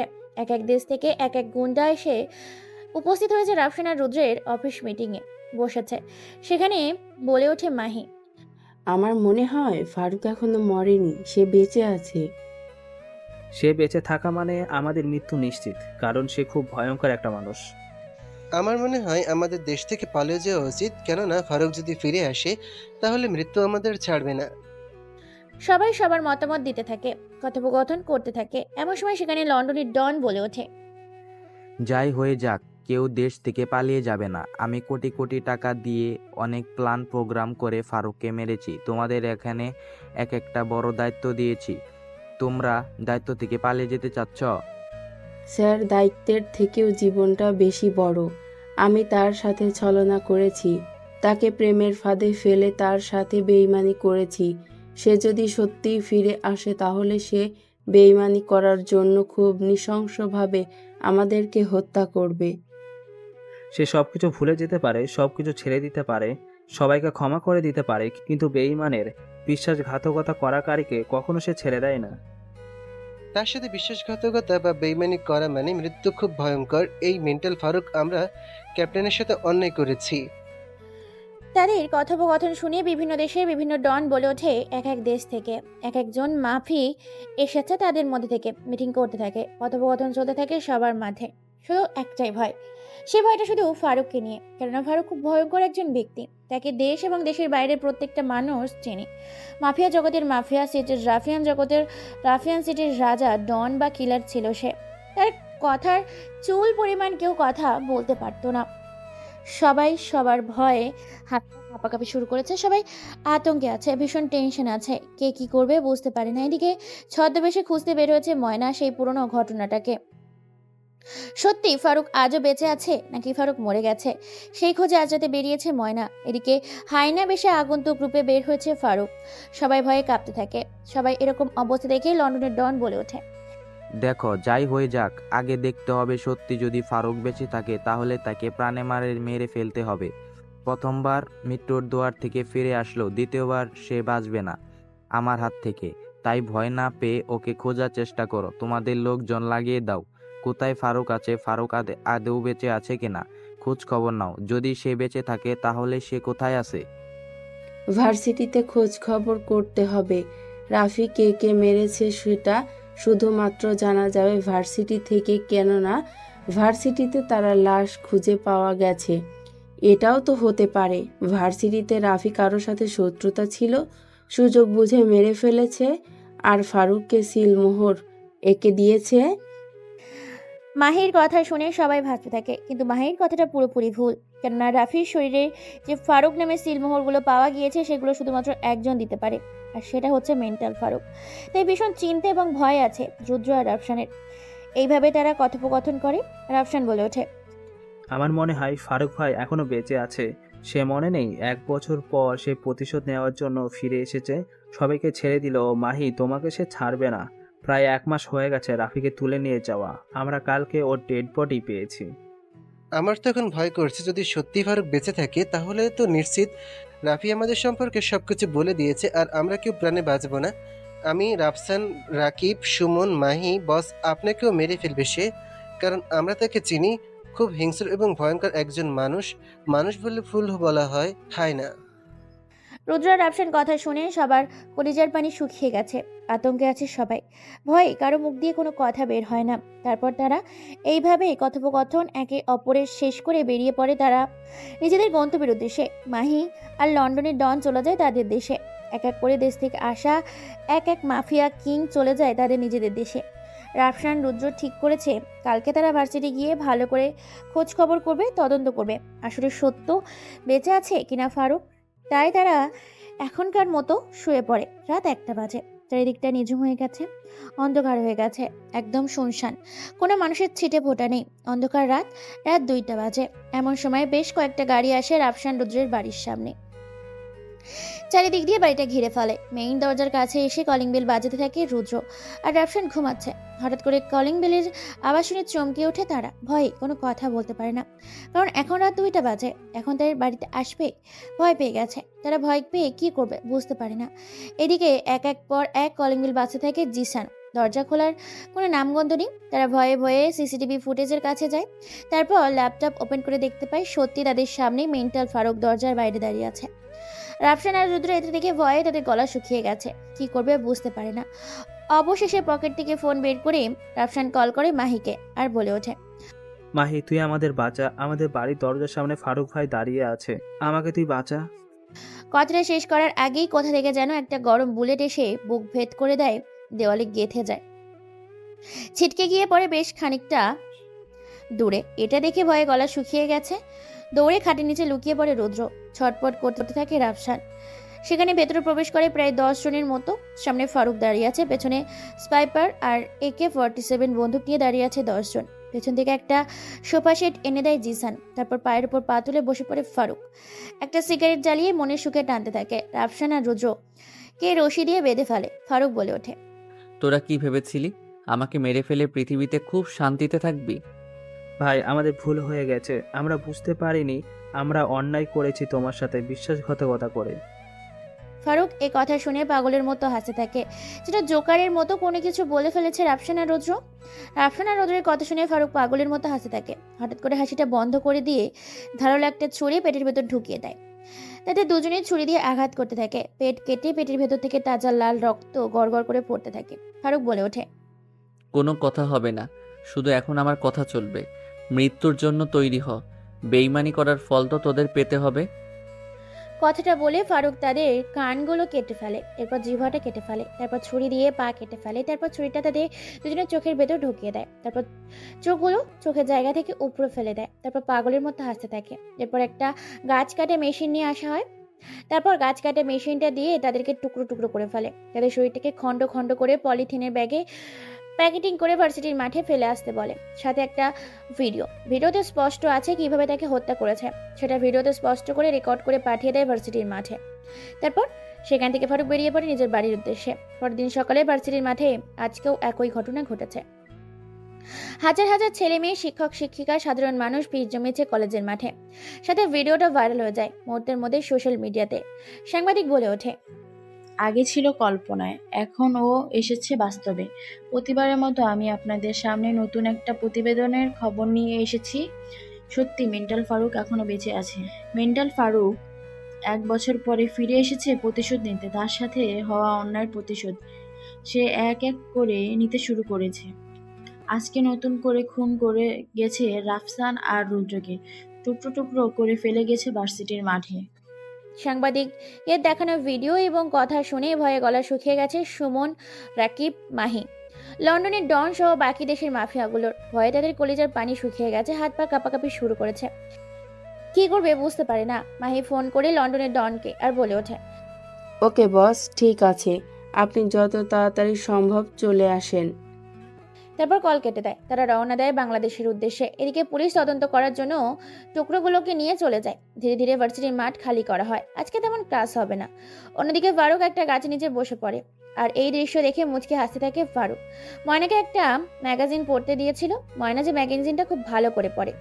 গুটি গুটি পায়ে ময়না ফারুকের কাছে এসে বসে পড়ে আর বলে ওঠে, তুমি কি জানো, তুমি যে ম্যাগাজিনটা আমাকে দিয়েছিলে সেই ম্যাগাজিনটা আমি এক রাতে সম্পূর্ণ পড়ে শেষ করে ফেলেছি। সেখানে দেখলাম মেন্টাল ফারুকের পুরো জীবনের ইতিহাসটা সেখানে লেখা আছে। পড়ে শুনে বেশ ভালো লাগলো। তবে তার থেকেও মজার একটা বিষয় হচ্ছে। কথাটা বলতে গিয়ে থেমে যায় ময়না। তারপর ময়না কি যেন ভেবে একটু মুচকি হাসি দেয় আর বলে ওঠে, আচ্ছা শোনো না, তুমি এক কাজ করো, এই নাও টাকা, আমাদের দুজনের জন্য বাদাম নিয়ে আসো, তারপরে দেখছি।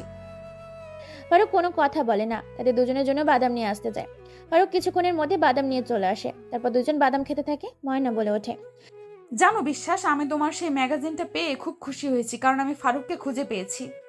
গোয়েন্দা সিনিয়র অফিসার নুসরাত জাহান ময়নার কথা শুনে ঘাবড়ে যায় ফারুক। ময়নার মুখে ফারুককে চিনে ফেলেছে। এই কথাটা শুনে কাছে থাকে ফারুক। ফারুককে এবার কাছে দেখে ময়না এবার বলে ওঠে, কি হলো ফারুক, তুমি ভয় পেলে নাকি? কেবল তো বলা শুরু করলাম, এর আগে তুমি ভয় পেয়ে গেলে। আমি বিশ্বাস। তুমি কাকে ফারুক বলছো? ময়না এটা শুনে মুচকি একটা হাসি দেয়। মুচকি এসে বলে ওঠে, ও হ্যাঁ সত্যি তো, তুমি তো ফারুক নও, বিশ্বাস। আসলে আমি ভুলে গেছিলাম। বেশ কিছু সময় এইভাবে নীরবতায় কেটে যায়। কেউ কোনো কথা বলে না, চুপচাপ বাদাম খায়। ময়না আবার বলে ওঠে, জানো বিশ্বাস, ফারুক আমার খুব কাছে বসে আছে, আমার সাথে সে বাদাম খাচ্ছে, কারণ আমি তাকে কি করে চিনলাম জানো বিশ্বাস? সে একটা আমাকে ম্যাগাজিন পড়তে দিয়েছিল, তার সেই ম্যাগাজিনটা পড়ে আমি তাকেই চিনে ফেলেছি। তার কথা বলার স্টাইল, তার হাঁটা চলার স্টাইল, তার গেট আপ, তার খুন করা স্টাইল, সব কিছু আমি মুখস্থ করে ফেলেছি, তাই তাকে চিনে ফেললাম। এর থেকেও বড় বিষয় হচ্ছে আমি নিশ্চিত হওয়ার জন্য একটা ছোট্ট প্ল্যান করলাম। ফারুক এসব কথা শুনে ভাবতে শুরু করেছে যে ময়না সবকিছু জেনে গেছে। ফারুক কোনো কথা বলে না। ময়না আবার বলে ওঠে, জানো সে প্ল্যানটা কি? প্ল্যানটা হচ্ছে আমি ফারুককে আমার জন্য আর তার জন্য বাদাম আনতে পাঠাই। সেই সুযোগে আমি তার ব্যাগটা চেক করি, আর ব্যাগে দেখতে পাই একটা বন্দুক, যে বন্দুকটা তার সোনা তৈরি, আর চাপাতি পাই যেটা ম্যাগাজিনে পড়েছিলাম সেটা তার নিজের হাতে তৈরি করা।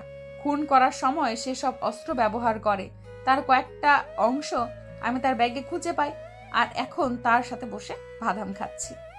ফারুক এটা শুনে মুচকি হাসি দেয়, কারণ ফারুক বুঝে গেছে যে সে ধরা পড়ে গেছে ময়নার কাছে। ময়না খুব বুদ্ধিমতী একটা মেয়ে এবং খুব চালাক, তাই সে খুব সহজে ফারুককে ধরে ফেলেছে। ফারুক মুচকি এসে বলে ওঠে, তুমি খুব চালাক এবং বুদ্ধিমতী, এজন্য হয়তো তোমাকে গোয়েন্দা বিভাগের সিনিয়র অফিসার করা হয়েছে। যেখানে আজ পর্যন্ত আমার চেহারা তো দূরের কথা, আমার সম্বন্ধে কেউ কথা বলতে ভয় পেত, সেখানে তুমি আমার সম্বন্ধে সব কিছু জেনে গিয়েছো এক রাতে একটা ম্যাগাজিন পড়ে। আমি জানি তুমি আমাকে চিনে ফেলেছো। হ্যাঁ, আমি সেই মেন্টাল ফারুক, প্রতিশোধ নিতে ফিরে এসেছি নিজের রাজ্যে। ময়না এই কথা শুনে মুচকি একটা হাসি দেয়। ময়না হেসে ফেলে। এটা দেখে ফারুক বলে ওঠে, আমাকে দেখে কি তোমার ভয় করে না? যেখানে আমার সাথে তুমি বাদাম খাচ্ছ, আমার নাম নিতে মানুষ ভয় পায়, সেখানে তুমি আমার সাথে বসে বাদাম খাচ্ছ, তোমার কি ভয় করছে না? কথাটা শুনে মুচকি একটা হাসি দেয় ময়না আর বলে ওঠে, ভয় তাদের করবে যারা অপরাধ করে। সত্যি কথা বলবো, একটা ফারুকের সেই ম্যাগাজিনটা পড়ে না আমি ফারুককে ভালোবেসে ফেলেছি। এসেছিলাম ফারুকের জীবন সম্পর্কে জানতে, আর সেখানে এসে ফারুককে ভালোবেসে ফেলেছি। ফারুকের কথা শুনে মুচকি একটা হাসি দেয় আর বলে ওঠে, ফারুকের কোনো হৃদয় নেই যে সে কাউকে ভালোবাসবে। ফারুকের প্রতিশোধ নেওয়া এখনো শেষ হয়নি, তবে আজকে রাতে ফারুক তার শেষ খেলাটা খেলবে। মানে জীবনের শেষ খেলা মানে কি?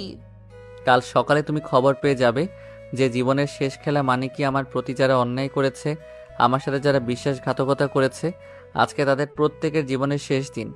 মানে তুমি আজ রাতে সবাইকে মেরে ফেলবে? এক রাতে এতজন মানুষকে কি করে মারবে? সময় হলে বুঝতে পারবে। এই বলে ফারুক ভার্সিটি থেকে বেরিয়ে পড়ে। তারপর নিজের রাজ্যে গিয়ে এক এক করে সমস্ত জিনিস তৈরি করতে থাকে ফারুক, কারণ আজকেই ফারুক সবকিছুর বিনাশ ঘটাবে। কারণ ফারুক খবর পেয়ে গেছে বাংলাদেশে আসছে প্রায় কয়েক দেশের মাফিয়া কিলার সাথে লন্ডনের কিং এবং বিশ্বাসঘাতক মাহি, সুমন, রাকিব বা তাদের সাথে বাংলাদেশের মাটিতে রাতের মধ্যে আর আজকে রাতেই শেষ হবে খেলাটা। খেলবে ফারুক তাদের সাথে। অন্যদিকে ময়না ফারুককে ফলো করতে থাকে, কারণ আজকেই শেষ খেলা খেলবে। এ কথা মানে বুঝে বের করতে ফারুককে ফলো করতে থাকে ময়না। ময়না ফলো করতে করতে ফারুকের রাজ্যে পর্যন্ত চলে আসে। সেই বাড়ি অবধি পৌঁছে যায়, যেটা কিনা সোনা দিয়ে তৈরি করেছে ফারুক তার বাড়িটাকে। এই বাড়ির সামনে এসে যায় ময়না। ময়না তো এত বড় বাড়ি দেখে অবাক হয়ে যায়। পুরো বাড়িটা যেন সোনা দিয়ে তৈরি করেছে। বাড়িটা অসম্ভব সুন্দর। বাড়ি থেকে দেখতে যেমনটা, তার থেকেও দেখতে ভেতরটা অসম্ভব সুন্দর। দেখতে দেখতেই সন্ধ্যা পেরিয়ে যায়। ধীরে ধীরে মানুষের কোলাহল কমতে শুরু করেছে। ইট পাটকেলের শহরে মানুষের ভিড় কমতে শুরু করেছে। পরপর 10 থেকে 15টা হেলিকপ্টার এসে ভার্সিটির মাঠে ল্যান্ড করে। হেলিকপ্টারগুলোর ভেতর থেকে প্রায় কয়েকশো ছেলেপুলে এবং কয়েকটা দেশের মাফিয়া কিলার নেমে আসে, যাদের সবার হাতে অস্ত্র। এদিকে ফারুক নিজে তৈরি হচ্ছে শত্রুদের বিনাশ ঘটানোর জন্য, বিশ্বাসঘাতকদের শাস্তি দেওয়ার জন্য। কারণ বিশ্বাসঘাতকতা করেছিল ফারুকের সাথে তারা, তাই তো ফারুক প্রতিশোধ নেওয়ার জন্য ছুটে এসেছে তাদের কাছে। ফারুক খবর পেয়েছে ভার্সিটির মাঠে তারা নেমেছে। ফারুক তো প্রায় কয়েক শতাধিক ট্রাক নিয়ে পৌঁছে যায় ভার্সিটির গেটে। গেট ভেঙে ভেতরে ফারুকের এতগুলো ছেলেপুলে দেখে টাসকি খেয়ে যায়। কেননা দেশের মাফিয়া কিলার, কেননা ফারুকের যতগুলো ছেলেপুলে তার থেকে কয়েকশো মাত্র ছেলেপুলে এসেছে তারা। ফারুকের সাথে কখনই তারা পেরে উঠবে না, কেননা কয়েক হাজার ছেলেপুলে এসেছে ফারুক নিজের সাথে, যাদের হাতে স্পাইপার আর AK-47। ডন বলে ওঠে, ফারুক, তুই মৃত্যুর দুয়ার থেকে ফিরে এসেছিস, কিন্তু আজকে তুই প্রাণে মরবি। এই কথা শুনে ফারুক পাগলের মতো হাসতে থাকে। ফারুকের বলে ওঠে, খেলা শুরু হওয়ার আগে মন্তব্য করা ঠিক না। সময় বলে দেবে মাঠের আসল খেলোয়াড় কে। কথাটা শেষ করার আগেই দুই দলে গোলাগুলি শুরু হয়ে যায়। দুই দল গোলাগুলি করতে থাকে। এমন সময় সেখানে ফারুকের হাতে হাত রেখে একজন কারো হাতের স্পর্শ পেয়ে ফারুক সেদিকে তাকায়। ফারুক তাকিয়ে তো অবাক, কেননা তার সঙ্গ দিচ্ছে ময়না। ময়না বলে ওঠে, তোমাকে বলেছিলাম না আমি তোমাকে ভালোবাসি। সবাই তোমার সাথে বিশ্বাসঘাতকতা করলেও আমি তোমার সঙ্গ কখনোই ছাড়বো না সঙ্গী। ফারুক আর কোনো কথা বলতে না দিয়ে ময়না তাদের সাথে লড়াই করতে থাকে। গলাগুলি শুরু হয়ে যায়।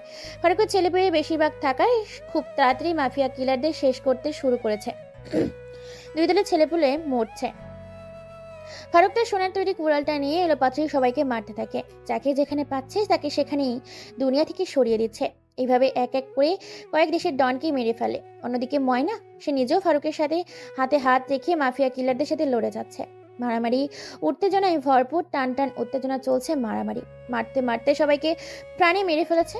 কয়েকজন শুধু আছে যাদেরকে গুলি করে মেরে ফেলেছে ফারুক ও ময়না।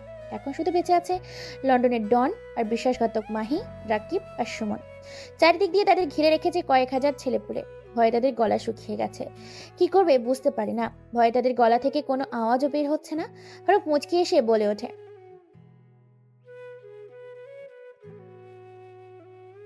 কথাটা বলে ধারালো একটা ছুরি গলার ওপর চালিয়ে দেয় লন্ডনের ডনের। হঠাৎ এমন হওয়াতে শরীর থেকে মাথাটাই আলাদা হয়ে যায়। ছিটকে গিয়ে পড়ে ভার্সিটির কোনো এক ঝোপে। মাথাবিহীন লাশটা মাটিতে পড়ে যায়। হঠাৎ এমন হওয়াতে সবাই চমকে ওঠে। রক্তগুলো ছিটকে গিয়ে পড়ে মাহি, রাকিব, সুমনের শরীরে। এরপর ছুরিটা দিয়ে কয়েকবার আঘাত করে মাথাহীন শরীরটার উপরে ক্ষতবিক্ষত করে ফেলে। মুহূর্তের মধ্যে শরীরটাকে। মাহি এই দৃশ্য দেখে দেখে কান্না করতে থাকে। কান্না করে বলে ওঠে, ফারুক প্লিজ আমাকে ছেড়ে দাও, আমি ভুল করে ফেলেছি তোমার সাথে বিশ্বাসঘাতকতা করে। আমি তোমাকে প্রেমের জালে ফেলে তোমার সাথে বিশ্বাসঘাতকতা করেছি। কথাটা শেষ করার আগেই বন্দুকটা মুখের ভেতর ঢুকিয়ে কয়েকটা গুলি করে মাথার এফোর ওপর করে দেয়। গুলোগুলো বেরিয়ে যায়। এক এক করে সবাইকে মেরে ফেলে। এরপর ফারুক যখনই চলে আসতে যাবে তখনই পেছন থেকে ময়না তাকে প্রপোজ করে বলে ওঠে, ফারুক, আমি তোমায় ভালোবেসে ফেলেছি। আমি আকবর আলী স্যারকে সব ঘটনা খুলে বলেছি। তিনি এই এলো বলে আমি তোমায় বিয়ে করে তোমার জীবনসঙ্গী হতে চাই। কথাটা শেষ করতে না করতেই আকবর আলী চলে আসে। তারপর সমস্ত ঘটনা দেখে ফারুককে সান্ত্বনা দিয়ে তিনিও চলে যান এবং ভার্সিটির মাঠ পরিষ্কার করার জন্য বাংলাদেশের আইন শৃঙ্খলা বাহিনী এবং ফায়ার সার্ভিসকে পাঠিয়ে দেওয়ার ব্যবস্থা করেন। ফারুক ময়নাকে খুশি মনে অ্যাকসেপ্ট করে। তারপর তারা কাজী অফিস গিয়ে বিয়ে করে। চলো তাহলে ফারুক দেখতে কেমন ঘুরে আসি। ফারুক দেখতে পাসপোর্ট 6 ইঞ্চি, ভীষণ স্মার্ট এবং খুব ভয়ঙ্কর একটা লোক। ফারুক বলে কম, মারে বেশি, বোঝাই কম, কাটে বেশি। ময়না দেখতে ভীষণ সুন্দরী, যেমন মায়াবতী তেমনই সে গুণবতী। মায়ার বর্ণনা দিতে গেলে গল্পটা আজকে শেষ করা যাবে না। মায়া যেমন দেখতে, যেমনটা সুন্দর, আমার মনে হয় না বাংলাদেশের কোনো প্রান্তে এমন সুন্দর মেয়ে আছে। তারপর তারা দুজনকে ভালোবেসে তাদের নতুন জীবনের পথ চলা শুরু করেছে।